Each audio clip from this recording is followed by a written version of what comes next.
This is the man, that is where I grew up in. Uh-huh.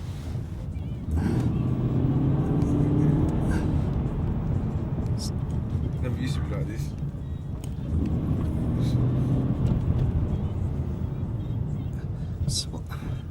So what does it feel like driving around in a car like this in the place you grew up? Well, it's always been a dream, innit? I don't know, man. It's a dream come true, innit? People dream about driving these cars. When I was young, I used to dream about driving these cars. Just to put my mind to it. I stuck to what I like. Just carried on, and over time, this has happened, innit?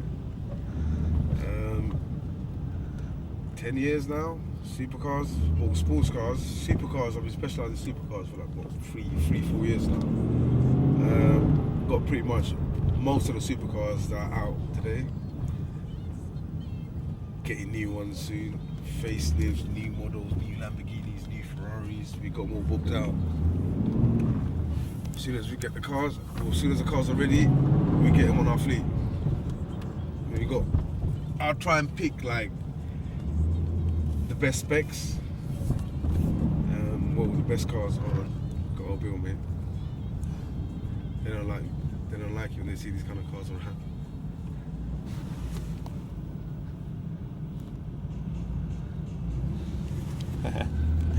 So do you find yourself getting pulled up a lot by them? I don't get pulled up because I don't drive as much. I don't drive when I need to. But yeah, you do get the odd officer just pull you up just to see what's going on or to check out the car. Yeah. So back then when I was younger, insurance was a bit harder. That's when you get pulled up. But nowadays they don't bother no more. I mean, I've been about for so long and they see me drive so much cars, they don't bother me anymore. But it's the customers they bother. just double checking cars are insured because a lot of people crashing cars, taking the piss out of cars. End of the day, you know how rental cars get treated. People do take the piss out of rental cars.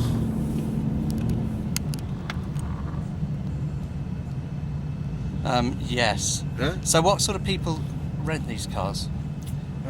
We've got everything from music, people in the music industry, people getting married, people, events, all sorts of stuff.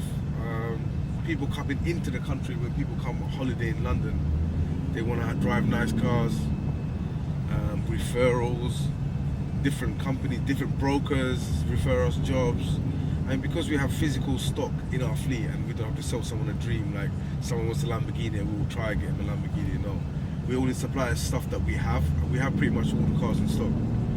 So if you want a Lamborghini, I'll tell you what Lamborghinis I have. I'm not gonna sell you a dream. I'm gonna tell you want a yellow Lamborghini, I'll try to get you a yellow Lamborghini. My Lamborghini's black, my Lamborghini's red. That's about it, mate. Uh-huh. And so this kind of car symbolises a dream, an absolute dream. This is one of the rarest cars. Well, if it's a very rare car, it's a McLaren SLR. You don't see these cars on road.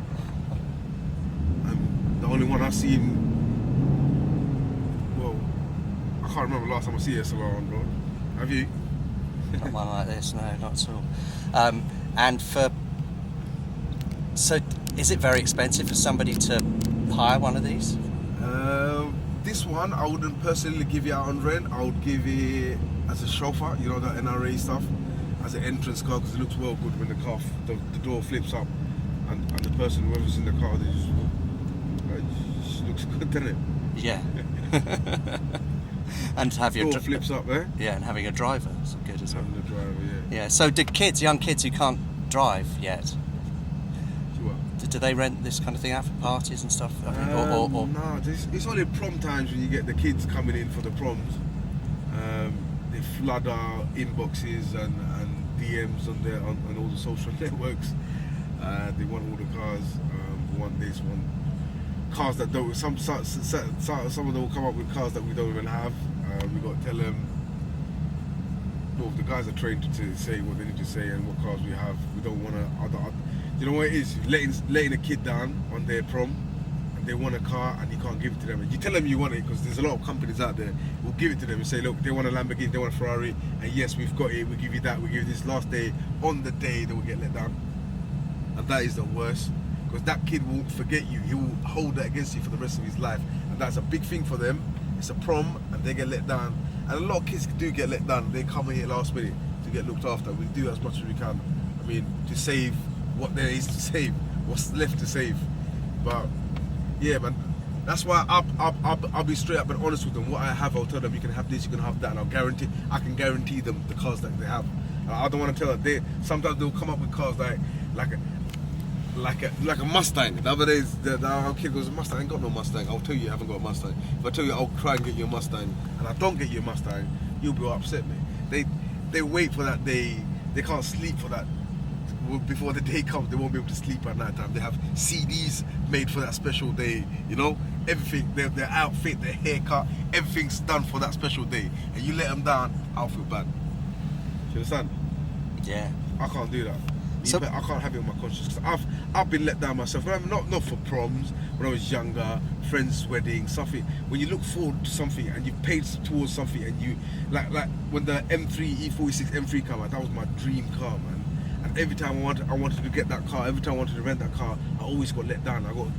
This car got replaced by something else. And after 4 or 5 attempts, I got that car and I drove that car, you know. It hurt me. I still remember it. I know exactly who let me down, how I got let down, and what I got replaced with. Same with the kids. That's the last thing I want. Them talking about me, telling them, oh, I wanted that car for my prom, and these guys let me down. Can't have that. So, what do you think it does for these kids to experience this kind of wealth for a moment? Do you think it's a positive? It's influence? a boost. Like you know, my local area. Yeah?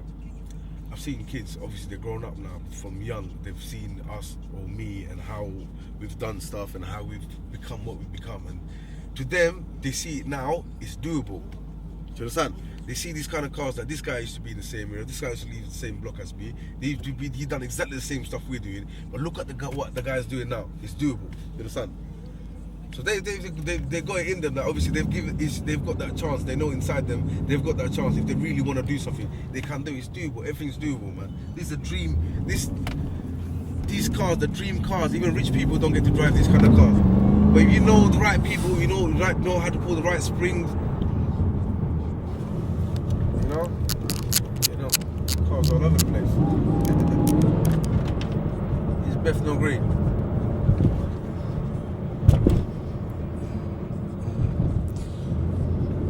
So like, I was gonna say this, man. Yeah. It gives them that motivation, doesn't it? It gives them that motivation. They want to do. They want to drive these cars. They want to do well. They want to have their own business. You know, it gives them that drive. They want to do it. I see, because I know a lot of little kids look up to me, and I advise them. I tell them this. I help them out. Give them advice. Do this. Do that.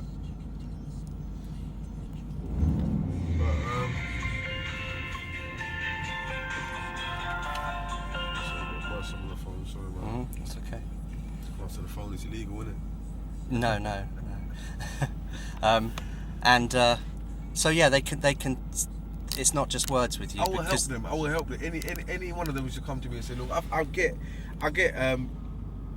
messages, private messages on my phone. Oh yeah, they like what I do, and if I could advise them, point them at the right direction, and they want to do the same business as me, or they want to do similar business, or what advice I could give them, I'll do it. You know, they ask me, I don't have a problem.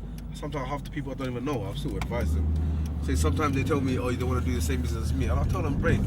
It's not as easy as you think it is. It might look all pretty on the outside, but mate, it's hard work. This. Yeah. There's a risk. You don't take risk, don't make money, mate. That's the bottom line. No risk, no money. And another one of my favourite lines is your connections are more important than your money. Don't forget. Your connects are more important than your money. You remember that. Yeah, that's true. Your money ain't gonna last forever. Money goes, mate. Money never lasts. Money come, money goes. But you ain't got the people to make the money with, you won't make no money, mate.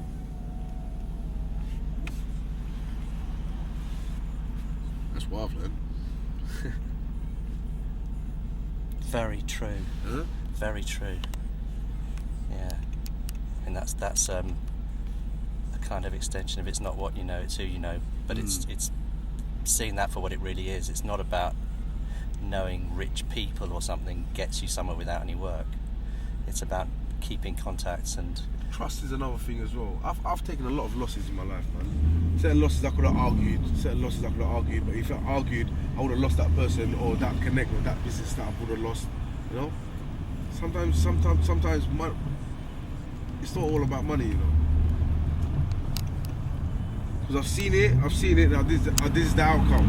People trust me, and like I said, my connects get looked after more. I don't argue over money, mate.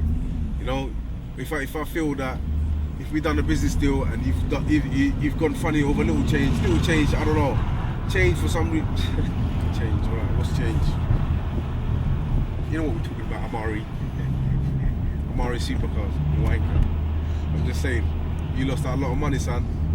Remember that, if you go down Channel 4. Lost out a lot of money, son. Tell you that now. Yeah, just wipe them off. Anyone who get a headache, just wipe them off. Then when I wash my hands with them, mate, that debt is gone. You know, I look at it as I paid for that bad business to get away, mate. You know?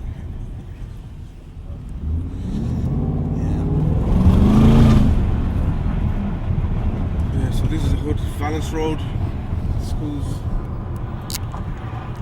You know the famous Valence Road? Yeah.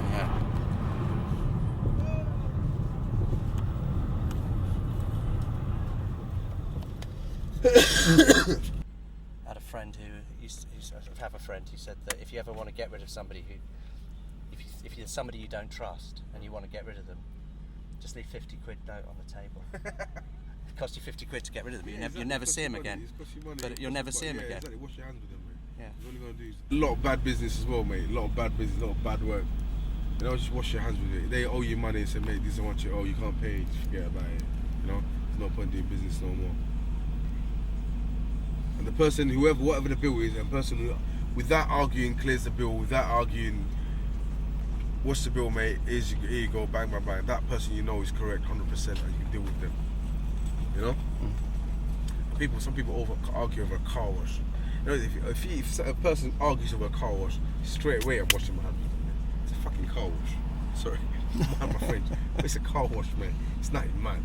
You know? When I give a car to someone, it's immaculate. The cars all washed in and out, gleamy. You can't tell me the car was dirty. I've got a car wash outside, you know. It's not getting washed by someone else. Cars get popped. You bring it back. Cars get washed, popped up. End of story. Someone else takes it. They get washed car.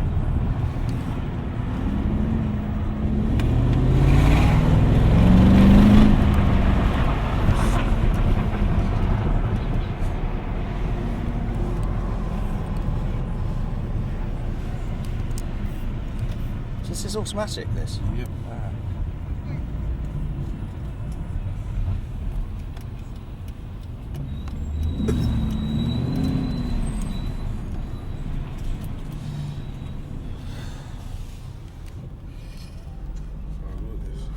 It's a stiff ride, this one. I don't like this one. I like the other one.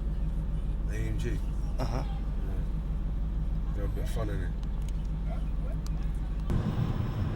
Yeah, so that's one of the car parks the kids love coming in. Sainsbury's car park, top floor.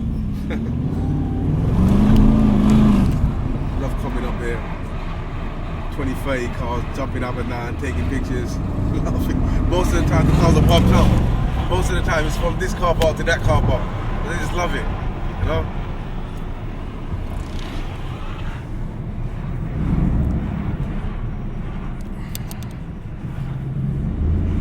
Thing about this newspaper, well, a few years ago, I don't know what newspaper it was, made it out like, oh, these guys, they're poor kids from the poorest borough of London driving around in supercars. Like, they didn't even find out how these cars come about, why they put these cars. It's like they're trying to show like these guys ain't got no money. Why are they driving around these kind of cars? What kind of shit is that? I mean, it's only like a couple of kids chipping in for a couple of hours, £100, £200. Their families pull out. They all 3-4 of them chip in to get a car. What's the issue? What is the big deal? Nothing, right? It's the Daily Mail. Daily Mail, man. F you, Daily Mail. It's made them look bad. They put me off it. I've had a few other people come and try to do this documentary. I just forget about it, mate. You know, I think you guys come 1-2 million times so far. It's really tough if you. I'm pretty sure all journalists get a hard time. Wait, come on, old boy. All journalists get a hard time from everyone. Then, no. It's difficult because there are plenty. There are plenty of journalists out there who will take the piss and just will want to look for a nasty story. Information, mate.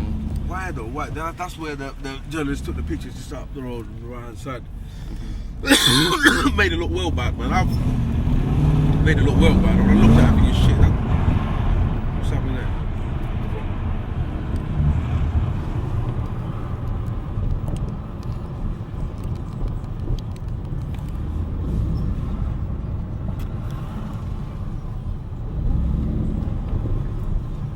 Jealous journalist, I'm guessing. Probably never had the opportunity to see in this kind of cars, no? It's money, isn't it? The story is money. A documentary for Channel 4 is a different thing, actually, because they are under very strict guidelines. They have lawyers. It's incredible. You can't lie on Channel 4. You can lie in a newspaper. All you have to do is you can twist and lie in a newspaper, but you can't on a documentary in the same way. You just can't. Documentaries, what I've seen exaggeration, mate. Exaggerating something, making something bigger than what it is. Something so minor, make it out like, whoa, this and that. Exaggeration, that's what it is. But I've seen, for example, I see like the Ross Kempton gangs, yeah, for example. Yeah. You see it? All these gangs, they act out, don't they? Yeah. Make them seem harder than they are. No? I'm sure you know, you've seen it all yourself. I mean, certain gangs, I've heard, if not known, certain gangs, yeah? Nowhere near it, mate. What you're talking about, some people are nothing like the way you make it out to be. Do you know what I mean? Even the other day I saw Ross Kemp on gangs, I think somewhere in Africa or something, where the guys pull out the gun and start pointing the gun at him, and he goes, "Are you gonna shoot me? Are you gonna shoot us on camera?" No one's panicked, but the guy's pointing the gun at him. Fucking hell, it's a machine gun, son. Everyone should be panicked, but no one's panicked. So he's gonna go and shoot me then. Shoot me then. You fucking idiot. He would have shot you dead, mate, if he was for real. Right, we're going to the AMG. What are we going on? Well, what I'd like to do is get some shots of this one outside, from outside the car, and I'm going to sort of change lenses and stuff.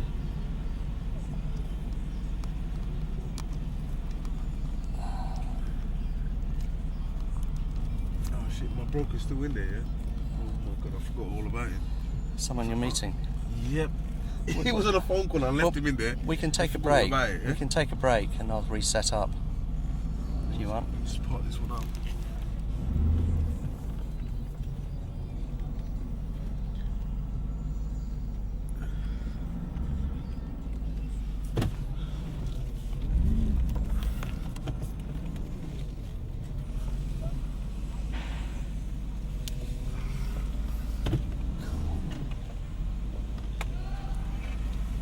When you're ready, I'll jump out first and get a shot of you getting out, if that's all right.